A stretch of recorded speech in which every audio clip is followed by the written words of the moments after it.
టీటీడీకి సంబంధించిన మరో బ్రేకింగ్ చూస్తున్నాం. చిన్నారుల కోసం తిరుమల తిరుపతి దేవస్థానం మరో ఆధ్యాత్మిక సేవకు శ్రీకారం చుట్టింది. అక్షర గోవిందం అన్నప్రాసన కార్యక్రమాలను ఈ రోజు నుంచి ప్రారంభిస్తున్నట్లు టీటీడీ ప్రకటించింది. తిరుపతిలోని వకుళమాత ఆలయంలో ప్రతి మంగళవారం మినహా రోజు 2 బ్యాచ్ల్లో ఒక్కో బ్యాచ్కు 25 మంది చిన్నారులతో అక్షరాభ్యాసం అన్నప్రాసన కార్యక్రమాలను నిర్వహించనున్నారు. ఈ కార్యక్రమంలో పాల్గొనే చిన్నారులకు ఉచితంగా అక్షర గోవిందం కిట్ ను అందజేయనున్నట్లు టీటీడీ తెలిపింది. ఇక ఈ కార్యక్రమంలో పాల్గొనాలనుకునే వారు ముందస్తుగా నమోదు చేసుకోవాలని కూడా అధికారులు సూచించారు.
అక్షరాభ్యాసం అన్నప్రాసన కొత్త కార్యక్రమానికి తిరుమల తిరుపతి దేవస్థానం శ్రీకారం చుట్టింది. ఇక ఇదే విషయానికి సంబంధించి మరింత సమాచారం మా ప్రతినిధి వర్మ అందిస్తారు. వర్మ, చెప్పండి, ఈ కొత్త కార్యక్రమం యొక్క అప్డేట్స్ మీ దగ్గరే ఉన్నాయి.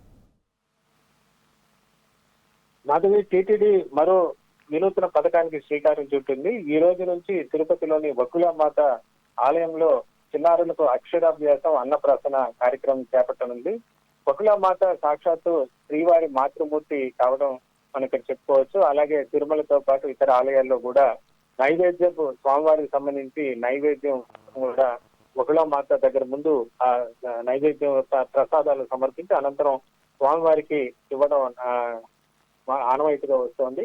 తిరుమలలోని నైవేద్యపు గది దగ్గర కూడా వకుళమాత సంబంధించి విగ్రహం ఉంటుంది. తన కొడుకు సంబంధించి ఈ ప్రసాదాలను స్వయంగా మాతృమూర్తిగా ఆమె పర్యవేక్షిస్తుంటుంది.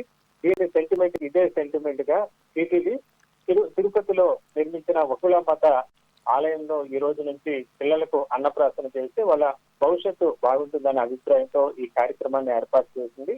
ఇంతవరకు మనకు ఉమ్మడి తెలుగు రాష్ట్రాల్లో చూస్తే బాసరలోని సరస్వతి ఆలయంలో చిన్నారులకు అక్షరాభ్యాసం, ఇట్లా అన్నప్రాసన లాంటి కార్యక్రమాలు అయితే చేపడుతుంటారు. అయితే ప్రస్తుతం ఆంధ్రప్రదేశ్ లో తొలిసారిగా వకుళమాత ఆలయంలో ఈ విధమైన కార్యక్రమానికి టీటీడీ శ్రీకారం చుట్టిన పరిస్థితి అయితే ఉంది. ప్రతిరోజు 50 మంది చిన్నారులు ముందుగా నమోదు చేసుకోవాల్సి ఉంటుంది. వాళ్ళ తల్లిదండ్రులు పిల్లల్ని తీసుకొచ్చి 2 బ్యాచ్లుగా ఉదయం మధ్యాహ్నం 25 మంది చొప్పున మొత్తం 50 మందికి ఈ అక్షరాభ్యాసం అన్నప్రాసన కార్యక్రమం అయితే టీటీడీ చేస్తుంటుంది. దీనికి సంబంధించి కూడా అధికారిక వెబ్సైట్ లో కూడా నమోదు చేసుకునే అవకాశం ఉంటుంది. ఒకవేళ సంఖ్య ఆన్లైన్ లో పూర్తి కాకపోతే స్వయం ఇక్కడికి వచ్చినప్పుడు కూడా అవకాశం బట్టి టీటీడీ దానికి సంబంధించి కూడా అవకాశం అయితే కల్పిస్తుంది. మొత్తం మీద ఈ రోజు మధ్యాహ్నం 12 గంటలకు ఇక్కడ సాంప్రదాయబద్ధంగా ఈ కార్యక్రమానికి వకుళమాత ఆలయంలో టీటీడీ ప్రారంభించనుంది. ఈ మేరకు ఇప్పటికే అధికారులు అన్ని ఏర్పాట్లు కూడా చేశారు. వర్మ, అంటే దీనికి ముందుగా ఏమైనా మనం రిజిస్ట్రేషన్ చేసుకోవాల్సి ఉంటుందా, లేకపోతే అనుమతి అలాంటివి తీసుకోవాల్సి ఉంటుందా? అంటే మొత్తం రోజుకి 50 మంది చిన్నారులకి అవకాశం కల్పిస్తారు. 2 బ్యాచ్లు అంటే ఉదయం ఒకసారి, మధ్యాహ్నం ఒకసారి 25 మంది చొప్పున అవకాశం కల్పిస్తారు. దీనికి సంబంధించి ఏ తేదీలో కావాలి అనుకుంటే ఆ తేదీలో ముందుగా భక్తులు పేరెంట్స్ నమోదు చేసుకోవాల్సి ఉంటుంది. అంటే మొత్తం 25 మొత్తం 50 నమోదు చేసుకున్న వాళ్ళకు ఆ రోజు ఇక్కడ అక్షరాభ్యాసం అన్నప్రాసన లాంటి కార్యక్రమం చేస్తుంది. ఇందులో భాగంగా పిల్లలకు ఒక కిట్ కూడా అందజేస్తుంది. స్వామివారి అక్షంతలు ప్రసాదాలతో పాటు స్వామివారికి సంబంధించిన సామగ్రిని కూడా ఆ పేరెంట్స్, ఆ భక్తులకు అందజేస్తారు. దీనికి సంబంధించి ఈ రోజు నుంచి అధికారికంగా ఈ కార్యక్రమం అయితే ప్రారంభించనున్నారు. Right, thank you Varma.